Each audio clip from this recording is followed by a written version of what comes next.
बर्तमान देखु सबू अपेक्षार अंत घटी पीएम किसान योजनार जो 19तम किस्तिर टंका रही से 19तम किस्तिर टंका माननीय प्रधानमंत्री नरेंद्र मोदी चाषी अकाउंट को आज जहाँकि ट्रांसफर कर सारी जहाँकि 9.8 कोटी चाषी को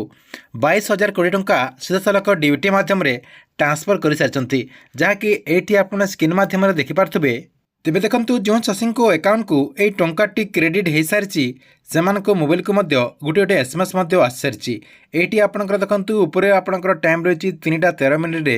ये चाषी अकाउंट को जहाँकि ये टंकाटी क्रेडिट हो सारी मोबाइल को एमती एसएमएस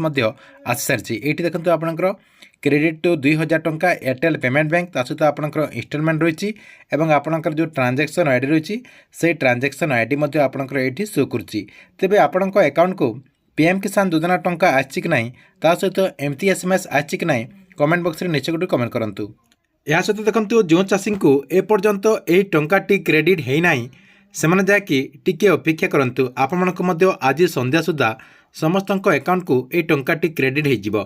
ता पूर्व आपने पीएम किसान योजना अधीन एथर टंका पाइबे कि नहीं ताहा जानापी हेले पीएम किसान योजनार जो ऑफिशियल वेबसाइट रही से ऑफिशियल वेबसाइट को जाकि आपणकर स्टाटस टी को चेक कर दिंतु। स्टाटस जदि आपणकर सबकि ठीक ठाक रही आपंकर जब 3टा जाक येस रही आपणकर लैंड सेटिंग ता सहित आपणकर आधार सेटिंग एवं ई कैश जदि ठीक रही ताले आपने पीएम किसान योजनार 19तम किस्तिर टंका पाइपारे।